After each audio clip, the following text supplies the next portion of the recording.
வருண் டாக்ஸில் அனைவருக்கும் வணக்கம். ஒரு முக்கியமான காணொளி, ஒரு முக்கியமான முடிவு எடுத்து தான் வந்து பார்த்திங்கன்னா இன்றைக்கி இந்த காணொலி நான் வந்து பேச வந்திருக்கேன். நம்ம எல்லாருமே வந்து நினச்சிக்கலாம், அரசியல் அப்படிங்கிற ஒரு விஷயத்தில் வந்து நம்ம தள்ளி இருக்கோம், எனக்கு அரசியல் பிடிக்காது, இந்த பொலிட்டிக்கல் விஷயங்கள்லாம் நான் வந்து ஈடுபட மாட்டேன், மைண்டே பொலிட்டிக்கலாக தான் சிந்திக்கும் அப்படின்னு நீங்கள் நினச்சிங்க அப்படின்னா ஒரு முட்டாள்தனமான ஒரு முடிவு எடுக்கிறீங்க, நீங்கள் தவறாக சிந்திச்சுட்ருக்கீங்க அப்படின்னு தான் நான் வந்து நினைக்கிறேன். ஸோ அரசியல் அப்படிங்கிறது வந்து நம்மளோட வாழ்க்கையிலேருந்து வெளில எடுக்கவே முடியாது. இன்ஃபேக்ட் நீங்கள் யோசிச்சு பார்த்தீங்கன்னா ஒரு உண்மை உங்களுக்கு புரியும், அரசியலுக்குள்ளே தான் நம்ம இருக்கோம் அப்படிங்கிறது. சரி, எதுக்கு இப்போ அரசியல் பாடம் கிளாஸ் எடுத்துகிட்டு அப்படின்னு நீங்கள் கேட்டிங்கன்னா, ஸோ நிறையா இந்த காணொலிகளில் வந்து பார்த்திங்கன்னா நம்ம பொலிட்டிக்கல் வீடியோஸ்லாம் நிறையா பண்ணிருக்கோம், செமி பொலிட்டிக்கல் வீடியோஸ் பண்ணிருக்கோம், சோஷியல் வீடியோஸ் வந்து நம்மளோட வருண் டாக் சேனல் நிறையா பண்ணிகிட்டே இருக்கோம்.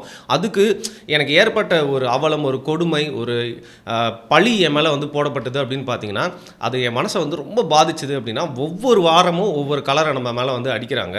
கொஞ்சம் ஒரு மாதிரி பேசிட்டா 200 உப்பி அப்படின்றாங்க, இன்னொரு மாதிரி பேசிட்டா வந்து ஜாம்பி அப்படிங்கிறாங்க, இன்னும் சில பேர் வந்து டக்குன்னு நான் போடுற ஒரு வீடியோ பார்த்துட்டு ஒரு சங்கி பைய அப்படிங்கிறாங்க.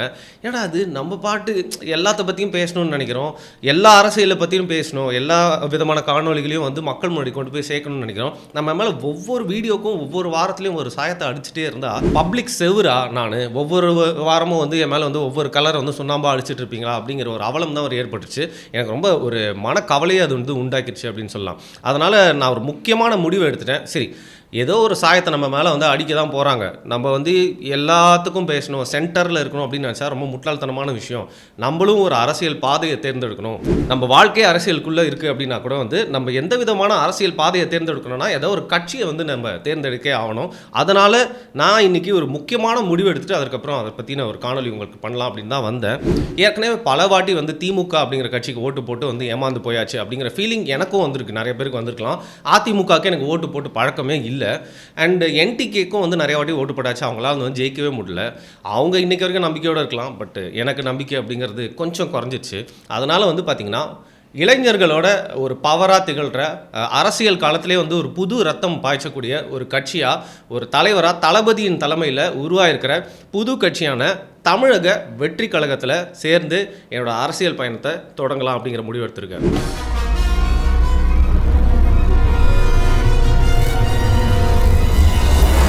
ஆனால் ஒன்றுங்க, சில பேர் வந்து பார்த்திங்கன்னா ஒரு முடிவு அவங்க எடுத்துட்டாங்கன்னா அவங்க பேச்சு அவங்களே வந்து திருப்பி கேட்க மாட்டாங்க, மாற்றிக்கவே மாட்டாங்க. ஆனால் சில பேர்லாம் வந்து பார்த்திங்கன்னா ஒரு முடிவை எடுத்துட்டாங்க அப்படின்னாலும் அவங்களோட ஆள் மனசில், அவங்களோட மனசாட்சி வந்து அவங்ககிட்ட வந்து ஏதோ ஒன்று குத்திக்கிட்டே இருக்கும், கேள்வி கேட்டுகிட்டே இருக்கும், சந்தேகத்தை எழுப்பிட்டே இருக்கும். அது ஒன்றும் தப்பு இல்லைங்க. ஒவ்வொரு மனசும், ஒவ்வொரு மைண்ட் செட்டும், ஒவ்வொரு டிசிஷனும் வந்து பார்த்திங்கன்னா ஒவ்வொரு மாதிரி வந்து மாறிட்டே இருக்கும். டிஃபர்ஸ் டு அ பர்சன், ஒரு நபருக்கும் அது வந்து மாறிட்டே இருக்கும்னு சொல்லலாம் இல்லையா? ஸோ எனக்கு இந்த முக்கியமான முடிவு எடுத்ததுக்கப்புறமா என்னோட மனசில் சில கேள்விகள், சில சந்தேகங்கள்லாம் வந்து இருந்துகிட்டே இருந்துச்சு. ஸோ அந்த சந்தேகங்களுக்கு விடை வந்து உங்ககிட்ட அப்படியே பேசி கிடச்சிட்டா இந்த வீடியோவோட எண்டிலே வந்து பார்த்தீங்கன்னா என்னோட முடிவை நிச்சயமாக வச்சுக்கலாமா இல்லை மறுபரிசீலனை பண்ணலாமா அப்படிங்கிற ஒரு முடிவில் நான் இருக்கேன். சரி, எனக்கு என்னென்ன சந்தேகங்கள்லாம் இருக்குது அப்படிங்கிறத உங்கள் கூட வந்து பகிர்ந்துக்கிறேன். ஃபர்ஸ்ட், எனக்கு சந்தேகம் அப்படிங்கிறது மட்டும் இல்லை, எனக்கு ஒரு ஒப்பீனியன் இருக்குது அப்படின்னே வந்து சொல்லலாம். இப்போ நம்ம அரசியலுக்கு யாரெல்லாம் வரலாம் அப்படின்னு கேட்டால் வந்து யாரெல்லாம் ஓட்டு போடலாமோ அவங்க எல்லாருமே வந்து அரசியலுக்கு வரலாம். அதற்கான தகுதி, அதற்கான ரைட்ஸ், அதாவது உரிமை அப்படிங்கிறது இந்த நாட்டில் எல்லாருக்குமே இருக்குது. இதை நான் சொல்லி தான் தெரியணும்னு அவசியம் இல்லை. ஆனால் தமிழ்நாடு அப்படிங்கிற ஒரு ஸ்டேட்டில் திரும்ப திரும்ப ஒரு பேட்டர்ன் நடந்துகிட்டே இருக்குது. அது வந்து ஏற்றுக்கவே முடியல அப்படின்னு சொல்லலாம். யாருக்கு சினிமா பிடிக்காது? நானே இந்த ஃபீல்டுக்கு வந்து சினிமாவில் நடிக்கணும் அப்படின்னு சொல்லிட்டு தான் வந்தேன். பட் அதை தவிர்த்து எல்லாமே பண்ணி ஒரு மீடியா ஃபீல்டுக்குள்ளேயே நம்மளோட கட்டமைப்பை வளர்த்துட்டு நம்மளோட ப்ரொஃபஷன் அப்படிங்கிறது வந்து போயிட்டுருக்கு. தமிழ்நாட்டில் எல்லாருக்குமே சினிமா அப்படின்னா வந்து உயிர். இந்தியர்கள் எல்லாருக்கும் சினிமா பிடிக்கும்னா கூட தமிழக மக்கள் சினிமாவை வேறு மாதிரி கன்சீவ் பண்ணி அவங்களோட லைஃபோட வந்து இணைச்சிட்டாங்க. லைஃபோட இணைச்சது மட்டும் இல்லாமல் ஒவ்வொரு நாளும் அவங்களோட ஆக்டிவிட்டீஸு, தாட் ப்ராசஸ்ஸு, அதோட முக்கியமாக வந்து பார்த்திங்கன்னா அரசியலில் சினிமாவை வந்து பின்னி பிணைஞ்சிட்டாங்க.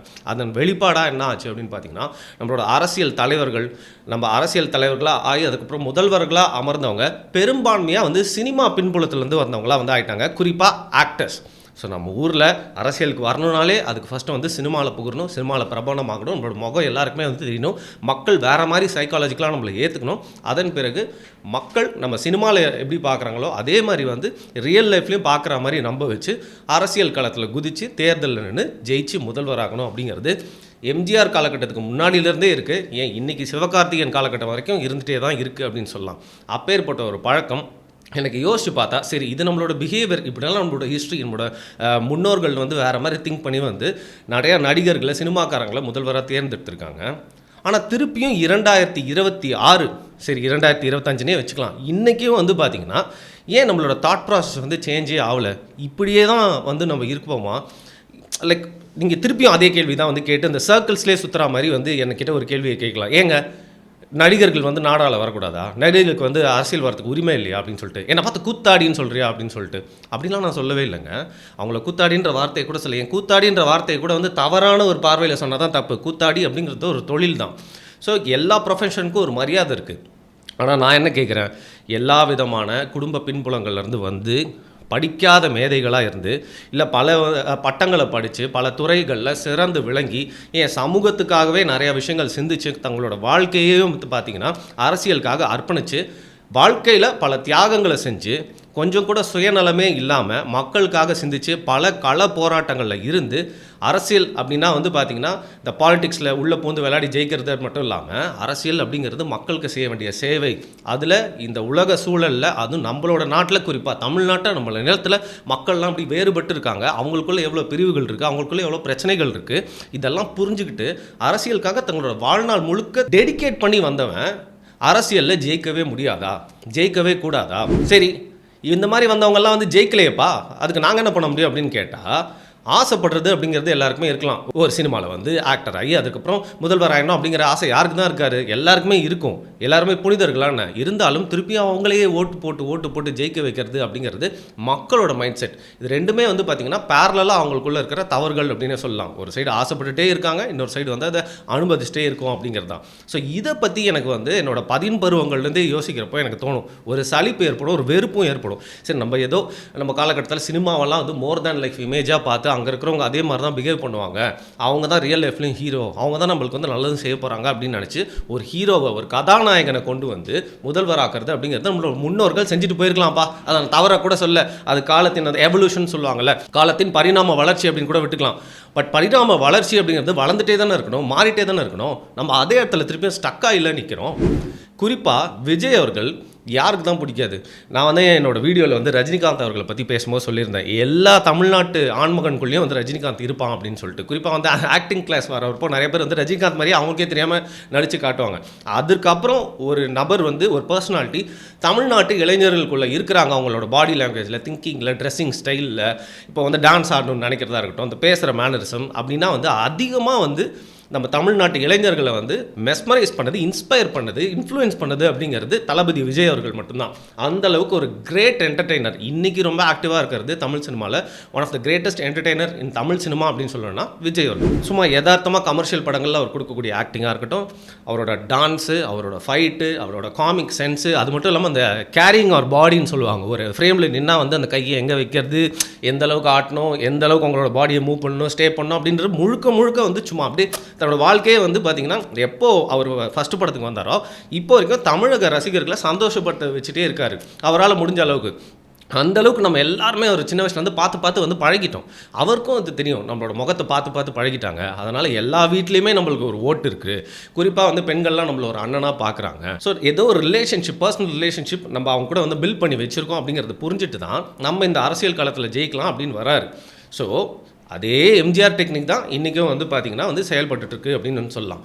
அந்த வகையில் விஜய் அவர்கள் தப்பு பண்ணுறாருன்னு சொல்ல, அவர் அரசியலுக்கு வரத்துக்கு ஆசைப்படலாம். ஆனால் மக்களாகிய நாம் எவ்வளோ நாள் தான் ஒரு நடிகரையே வந்து அரசியலில் நாடாள விட போகிறோம், ஜெயிக்க வைக்க போகிறோம் அப்படிங்கிற சலிப்பு எனக்கு கண்டிப்பாக இருக்குது. அதனால் நான் வந்து தமிழக வெற்றி கழகம் அப்படிங்கிற ஒரு கட்சி, ஒரு நடிகரால் தொடங்கப்பட்ட ஒரு கட்சி, அந்த தளபதின்னு எல்லாருமே வந்து பார்த்திங்கன்னா வந்து காட் மாதிரி வர்ஷிப் பண்ணிட்டுருக்கிற ஒருத்தரோட கட்சியில் நம்ம சேர்ந்து நம்மளோட அரசியல் பயணத்தை வந்து தொடங்கணுமா, இல்லை அந்த கட்சிக்கு சப்போர்ட் பண்ணணுமா, அவர் தான் முதல்வராக வரணும்னு நான் விரும்பணுமா அப்படிங்கிற சந்தேகமும் கேள்வியும் என்கிட்ட இருக்குது. இந்த முதல் சந்தேகமும் கேள்வியிலையும் ஏதாவது நியாயம் இல்லாமல் இருந்துச்சு அப்படின்னா தயவு செய்து உங்களோட கருத்தை கீழே கமெண்ட் பண்ணுங்கள். ரெண்டாவது, ஸோ எம்ஜிஆர் வந்து வந்தார். ஸோ எம்ஜிஆர் அப்படிங்கிறவர் வந்து பார்த்திங்கன்னா விமர்சனத்துக்கே உள்ளாகாதவரா, அவர் வந்து பார்த்திங்கன்னா வந்து உலகத்தில் வாழ்ந்த கடவுளா அப்படின்னு கேட்டால் இல்லவே இல்லை. எம்ஜிஆர் சினிமாவில் நல்லது பண்ணுவார், பட் ரியல் லைஃப்பில் எல்லாருக்கும் எப்போவுமே நல்லது மட்டும் தான் பண்ணாரா? அவரோட ஆட்சியில் இப்போ விஜய் அவர்கள் சொல்கிறாரு ஊழல் அப்படிங்கிற விஷயம் தான் என்னோட முதல் எதிரி அப்படின்னு. ஊழலை பற்றி நிறையா பேசியிருக்காரு. எம்ஜிஆரோட ஆட்சியில் ஊழலே இருந்தது இல்லையா? எம்ஜிஆரோட ஆட்சியில் வந்து போராளிகள்லாம் அடக்கப்பட்டதே இல்லையா? எம்ஜிஆரோட ஆட்சிகளில் கொடுமைகளே நடந்தது இல்லையா? எம்ஜிஆரோட ஆட்சி ராஜராஜ சோழனின் ஆட்சியை போன்ற வந்து ஒரு பொற்கால ஆட்சி அப்படின்னு சொல்லிடலாமா? இல்லை, அவர் சினிமாவில் நல்லவர் மாதிரி வந்தார், நம்மளுக்கு தெரிஞ்சு அப்போது திருந்த மீடியாவுக்கு எந்த அளவுக்கு மக்களுக்கு தெரியுமோ அவர் நல்லவராக தெரிஞ்சார். மற்றபடி வந்து பார்த்திங்கன்னா அவரை பற்றி கூறுறதுக்கு குறைகளும் அவர் செஞ்சுட்டு போன தப்பான பழக்கத்தை மக்களுக்குள்ளே பூத்திட்டு போனது அப்படிங்கிறது ரொம்ப நிறையா இருக்குது. அதை தான் சொல்கிறேன், அந்த ஹீரோ வர்ஷிப், ஒருத்தவங்களை வந்து காட் மாதிரி வர்ஷிப் பண்ணி அவங்களோட காலில் விழுந்து அவங்கள வந்து மனிதர்களோட பெருசாக பார்க்குறது அப்படிங்கிறது. அதோட தொடர்ச்சியாக தான் வந்து பார்த்திங்கன்னா வந்து ஜெயலலிதா அவங்களும் வந்து ஆக்ட்ரஸாக வந்தாங்க. அதுக்கப்புறம் கஷ்டப்பட்டு தான் வந்து முதல்வராக ஆனாங்க. But she is also an actress. அவங்க ஒரு ஆக்ட்ரஸாக எல்லாருக்குமே வந்து பார்த்திங்கன்னா முகத்தை தெரிஞ்சு மக்கள் வந்து எம்ஜிஆர் கூட இருந்தவங்க அப்படிங்கிறனால ஏற்றுக்கிட்டாங்க. இப்போ கலைஞர் அவர்களை வந்து டேரெக்டாக ஆக்டர் அப்படின்னு சொல்லணும்னா கூட சினிமா சார்ந்து தான் நான் வந்தேன், நான் வந்து வசனம்லாம் எழுதி வந்தேன் அப்படின்னு சொல்கிறாரு. ஸோ அவரும் அந்த சினிமா அப்படிங்கிற வழி மூலியமாக தான் இது வந்து வந்திருக்காரு. அதற்கப்புறம் வந்து அரசியலில் வரணும்னு நினச்ச ஏன் நம்மளாம் இன்றைக்கி வரலையே அப்படின்னு சந்தோஷப்பட்டிருக்க ரஜினிகாந்த் அவர்கள். ஆனால் நம்மளோட இன்றைக்கி அவர் தான் வந்து ஐயோ நல்ல வேலை வரலப்பா இந்த அரசியலுக்குன்னு சொல்லிட்டு சந்தோஷப்பட்டிருப்பார். அதற்கப்புறம் வந்து பார்த்திங்கன்னா வந்து தன்னோட வாழ்க்கையை வந்து கலைக்காக அர்ப்பணித்து நம்மளுக்காக சூப்பர் ஹிட் படங்கள்லாம் கொடுத்து நடிப்பு உலகத்தில் அதாவது கலை திறமையை வந்து சும்மா கொட்டோன்னு கொட்டி அதுக்கப்புறம் அரசியல் சேவை செய்யலாம் அப்படின்னு சொல்லிட்டு ஒரு நடிகராக இருந்து இன்றைக்கி துணை முதல்வர் ஆகிருக்கிற உதயநிதி ஸ்டாலின் அவர்கள். எல்லாருமே ஒரு ரூட் மேப் பாருங்களேன், சினிமாவை தான் வந்து போடுவாங்க. இதில் நிறைய பேர் கோச்சிப்பாங்க, டேய் நம்ம முதல்வர் ஸ்டாலினும் ஒரு படம் நடிச்சிருக்காரா அப்படின்னு சொல்லிட்டு. சரி எதுக்கு தேவையில்லாமல் வீடியோ நல்லா போயிட்டு இருக்கப்போ அதெல்லாம் உங்களுக்கு ஞாபகப்படுத்தணும் அப்படின்னு நினச்சேன். சரி அவரையும் அந்த கேட்டகரியில் வேணால் எடுத்துக்கலாம். ஸோ எல்லாருக்குமே சினிமா அப்படிங்கிறது ஒரு ரூட் மேப்பாக இருக்குது. ஏன் அந்த ரூட் மேப்பை எடுக்கிறாங்கன்னா தமிழக மக்கள்லாம் சரியான லூஸுங்க. அவங்கள வந்து சினிமாவில் நம்ம வந்து முகத்தை காட்டி பழகிட்டோம் அப்படின்னா ஈஸியாக வந்து அவங்கள நம்ப வச்சு அவங்களுக்கே இப்போ தலைவராக தலையில் உட்காந்துடலாம். ஸோ இன்ஜினியரு, டாக்டரு, இல்லை பொலிட்டிக்கல் சயின்ஸ் படித்தவன், இல்லை ஆர்கிடெக்ட்டு, இல்லை வந்து சார்ட்டர்ட் அக்கௌண்டன்ட், இது மாதிரி பல சொல்லிகிட்டே போகலாம். யாருமே வந்து வரவே கூடாதா? முன்னாள் இராணுவ வீரர், ஒரு குட் ஸ்போர்ட்ஸ்மேன், யாருமே வரவே கூடாதா? ஏன் திருப்பி இந்த பேட்டர்னே கொண்டு வந்துட்டு இருக்கீங்க? இதுக்கு ஒரு எண்டே இல்லையா அப்படிங்கிற ஒரு சலிப்பு தான் எனக்கு வந்து ஏற்படுது. இது ரெண்டாவது சந்தேகம். சரி, இந்த சந்தேகத்தெல்லாம் கேட்டுகிட்டே இருக்கோம். இந்த நேரத்தில் வந்து பார்த்தீங்கன்னா விஜய் அவர்கள் மேலே வச்சுட்டு நிறைய வந்து விமர்சனங்களில் குறிப்பாக எனக்கு பிடிக்கவே பிடிக்காதது, நான் என்கரேஜே பண்ணாதது, என்றைக்குமே நான் பண்ண மாட்டேன் அப்படின்னு நினைக்கிறது வந்து அவரோட பர்சனல் லைஃப் பற்றி. ஸோ அவர் பர்சனல் லைஃப்பில் என்ன பண்ணுறாரு, அவரோட குடும்பம் என்ன, யார் அவர் கூட இருக்கா, அப்படி நம்ம எல்லா அரசியல் கட்சி தலைவர்களும் வந்து பார்த்து தான் ஓட்டு போட்டு ஜெயிக்க வச்சுருக்கோமா? நான் ஓப்பனாகவே உடச்சி பேசலாம். இப்போது கலைஞர் அவர்களோட பர்சனல் லைஃப் பற்றி எல்லாருமே பார்த்துட்டு அவர் பர்சனல் லைஃப்பில் ரொம்ப வந்து ப்ராப்பராக கரெக்டாக இருக்காரு அப்படின்னு பார்த்துட்டு தான் ஓட்டு போட்டுமா? எம்ஜிஆர் அவர்களோட பர்சனல் லைஃப்பில் ரொம்ப வந்து கரெக்டாக இருந்திருக்காரா? எம்ஜிஆரோட ரசிகர்களுக்கே அது தெரியும். இப்போ ஜெயலலிதா அவர்களையும் அப்படி பார்த்து வந்து பார்த்திங்கன்னா இன்றைக்கி வந்து இரும்பு பெண்மணின்னு அவங்கள பிடிக்காதவங்களாக இருந்தால் கூட அவங்ககிட்ட சில நல்ல பாயிண்ட்ஸ்லாம் ஏற்றுக்கிறாங்க. ஆனால் அவங்க பர்சனல் லைஃப் ரொம்ப ப்ராப்பராக இருந்ததா? ஸோ இதில் வந்து என்ன தெரியுதுன்னா மக்கள் எப்போவுமே வந்து பர்சனல் லைஃப்பில் ஒரு தலைவர் எப்படி இருக்கான் அப்படிங்கிறத எந்த ஊர்லையுமே பார்க்குறது இல்லை அப்படின்னு நினைக்கிறேன். குறிப்பாக நம்ம ஊரில் பார்க்குறதே இல்லை. அவன் எனக்கு என்ன சொல்கிறான், அவன் என் கண்ணுக்கு எப்படி தெரியுறான், அவன் என்கிட்ட என்ன கொள்கைகள் சொல்கிறான், அவன் என்கிட்ட என்ன வந்து சத்தியங்கள்லாம் செய்கிறான், இதெல்லாம் நான் பண்ணி கொடுப்பேன் ஜெயிச்சா அப்படின்னு அதை மட்டும் தான் பார்த்து ஓட்டு போடுறாங்க அப்படின்னு நினைக்கிறேன். அந்த வகையில் ஒரு சைடு அது ஒர்க் அவுட்டே ஆகாது அப்படின்னா கூட ஒரு அரசியல் கட்சிக்கு வராரு அப்படின்னா அவரோட பர்சனல் லைஃப்பை தூண்டி அவரை வந்து அவமதிப்பு பண்ணணும், அவமானப்படுத்தணும், அசிங்கப்படுத்தணும், அதன் மூலியமாக அவரோட ஸ்டேச்சரை கீழே இறக்கணும் அப்படின்னு சொல்லிட்டு பர்சனலாக நான் வந்து என்றைக்குமே நினைக்கவே மாட்டேன். I am totally against it. அதனால் அந்த மேட்டரை தூக்கி ஓரம் வச்சிடலாம். இல்லை நான் ஏற்கனவே சொன்ன மாதிரி விஜய் அவர்களோட பர்சனல் லைஃப் எடுத்தால் நான் சொன்ன எல்லா தலைவர்களோட பர்சனல் லைஃப்பும் எடுத்து நம்ம பேசியே ஆகணும். அது எந்த அரசியல் கட்சி தலைவராக இருந்தாலும் பரவாயில்ல, அவங்க பர்சனல் லைஃப் எடுத்து பேசுவோம். அப்படி தான் நம்ம எல்லாத்தையும் பார்த்து வந்து ரேட் பண்ணிட்டு இருக்கோமா? இல்லை இல்லையா? ஸோ இந்த மேட்ரு வந்து ஒரு என்றைக்குமே விமர்சனமாக இருக்கக்கூடாது. என்னோட சந்தேகமாகவும் அது இல்லை. ஸோ அவரை பற்றி பேசும்போது நிறைய பேர் விமர்சனமாக இதை வைக்கிறாங்க அப்படிங்கிறனால இந்த நேரத்தில் இதை சும்மா வந்து எனக்கு பாயிண்ட் அவுட் பண்ணணும்னு தோணுச்சு. என்னப்பா இது நீ சொல்ல மறந்துட்டே நிறைய பேர் நினைக்கலாம்ல, நான் சொல்ல மறக்கல, அது என்னோட விமர்சனமே இல்லை அப்படின்னு சொல்கிறதுக்காக தான் இதை நினைவூட்டுறேன். கடைசியாக எனக்கு எழுந்திருக்க ஒரு பெரிய சந்தேகம், அதில் வந்து ஒரு 3 பாயிண்ட் இருக்குது. ஒன்று, உங்களோட பின்புலம். உங்களோட பின்புலம்னா உங்களோட மதம் இல்லைங்க, நீங்கள் எந்த ஊர்லேருந்து வந்தீங்க, உங்களோட டிஎன்ஏ டெஸ்ட்லாம் நான் எடுத்து பார்க்கல, எனக்கு பேராமீட்டரில் அதெல்லாம் வரவே வராது. ஆனால் உங்களோட பின்புலம்னா நீங்கள் இந்த அரசியல் கட்சி தொடங்கிறதுக்கு, நீங்கள் இந்த நேரத்தில் ஒரு பவராக உருவாகணும் அப்படின்னு நினைக்கிறதுக்கு, உங்களோட அரசியல் கட்சிக்கு காசு செலவு பண்ணுறதுக்கு பின்புலத்தில் வந்து நிறைய பேர் செயல்பட்டு இருக்காங்க. உங்களுக்குன்னு வந்து ஒரு மறைமுக லாபி இருக்குது அப்படின்னு சொல்கிறாங்க. அது நல்ல லாபியோ கெட்ட லாபியோ, அதை குறித்து இன்றைக்கு வரைக்கும் வந்து பார்த்திங்கன்னா உங்களோட சைட்லேருந்து எந்த ஒரு வெளிப்படையான ஒரு பதிலுமே இல்லை. அது வந்து பார்த்திங்கன்னா சங்கிகளாக இருக்கட்டும், இல்லை உப்பிகளாக இருக்கட்டும், எல்லா தரப்புல இருந்து உங்கள் மேலே வந்து ஒரு குற்றச்சாட்டாகவும் ஒரு சந்தேகமாகவும் வச்சுட்டே இருக்காங்க. ஸோ அது அவங்களுக்கு சந்தேகமாக மட்டும் இல்லாமல் நம்மளுக்கும் ஒரு பெரிய சந்தேகத்தை ஏற்படுது. உங்களுக்கு பின்னாடி யார் இருக்கா, உங்களோட பின்புலம் என்ன, உங்களோட நோக்கம் என்ன, அரசியல் நோக்கம் என்ன அப்படிங்கிறது. இது நம்மளுக்கு ஒரு பெரிய டிஸ்டர்பன்ஸ் ஏற்படுத்துது. இன்னொன்று, நீங்கள் இப்போ அசோசியேட் ஆகிருக்க நபர்கள் உதாரணத்துக்கு ஒருத்தர் வந்து ஒரு கட்சிக்கு ஸ்ட்ராட்டஜிஸ்ட்டாக வேலை பார்த்துட்டு இருந்தார். ஒரு பெரிய பணக்கார ஃபேமிலியில் இருக்கார்.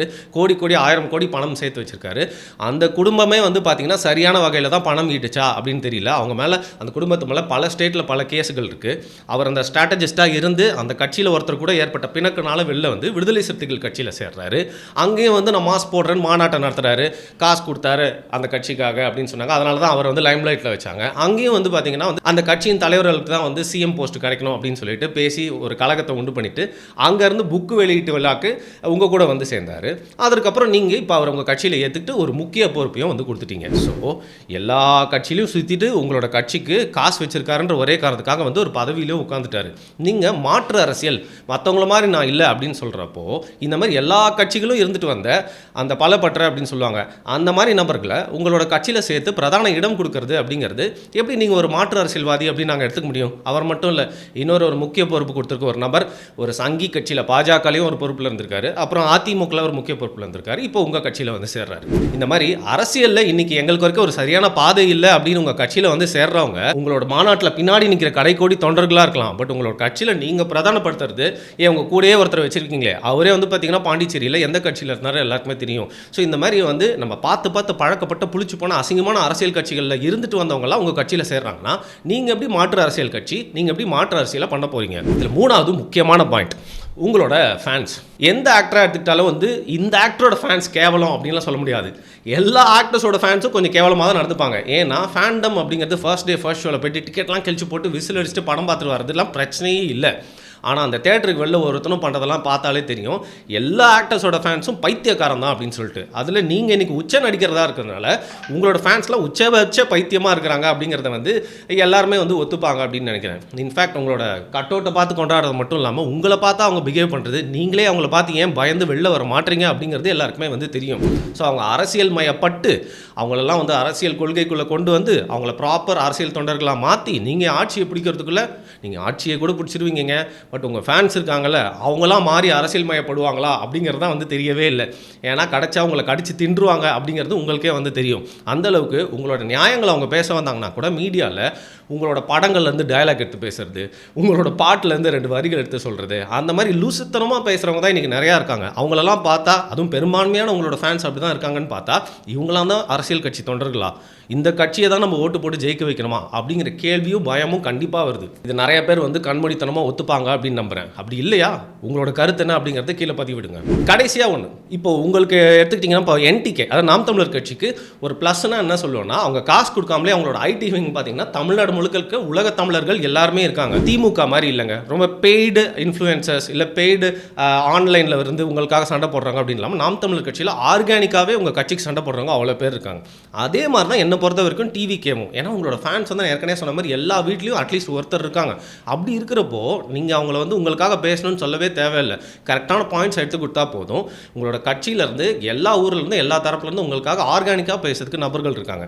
ஆனால் நீங்களும் என்ன பண்ணுறீங்க அப்படின்னு பார்த்தீங்கன்னா யூடியூப்பில் இருக்க சில யூடியூப் இன்ஃப்ளூயன்சர்ஸை நான் வந்து பேரெல்லாம் குறிப்பிட்டு சொல்ல விரும்பல, ஒரு லிஸ்ட்டு போட்டு வந்து அனுப்பியிருந்தாங்க. அதில் இவங்க எல்லாருமே வந்து பார்த்தீங்கன்னா டிவி கிட்ட வந்து இவங்களுக்கு மேல் ஃபண்ட்ஸ் வரப்போது இனிமேல் டிவிக்காக இவங்க வந்து இன்ஃப்ளூயன்ஸாக யூடியூபர்ஸாக செயல்பட்டு அந்த கட்சியோட மவுத் பீஸாக இருக்க போகிறாங்க அப்படின்னு சொல்லிட்டு. ஸோ திருப்பியும் கேட்குறேன், மற்ற கட்சிக்கும் உங்களுக்கும் என்ன வித்தியாசம் அப்படிங்கிற மாதிரி பல கேள்விகள் எழுது. அந்த வகையில் நீங்கள் ஒரு புது கட்சி இன்னும் ஆட்சிக்கு வரல, உங்கள் மேலே வந்து குறைகள் எதுவும் கூற முடியாது அப்படிங்கிறத தவிர்த்து டிவிக்கில் நான் ஏன் ஜாயின் பண்ணணும் அப்படிங்கிற கேள்வி கண்டிப்பாக இருக்குதுங்க. அதனால் இப்போதைக்கு என்னோட முடிவு வந்து ஒத்துவைக்கிறேன். இவர் பெரிய டேஷு, இவர் ஜாயின் பண்ணலன்னா என்ன எங்கள் கட்சியை நாங்களே வெற்றியின் பாதைக்கு கூட்டி போவோம் அப்படின்னு நீங்கள் நினச்சிங்கன்னா கரெக்டுங்க. நான் பெரிய மாதிரிலாம் இல்லை. இருந்தாலும் இந்த காணொலியில் என்னோட சந்தேகங்கள் டிவிகே கட்சியை பற்றி என்னோட அசஸ்மெண்ட் என்ன அப்படிங்கிறது என்னோட தாழ்மையான ஒரு ஹம்பிள் ஒப்பீனியனாக இங்கே வச்சிருக்கிறேன். கண்டிப்பாக மாட்டுக்கருத்து உங்களுக்கும் நான் ரொம்ப ஃபுல் அண்ட் ஃபுல் கரெக்டாக பேசியிருக்கேன் அப்படின்னு சொல்லிட்டு நானே நம்ப மாட்டேன். என்னோட மனசுலேருந்து பேசியிருக்கேன். உங்களோட கருத்துக்கள் என்ன அப்படிங்கிறத கீழே கமெண்ட் பண்ணுங்கள். ரொம்ப முகப்பட்டா மன்னிச்சுக்கோங்கப்பா.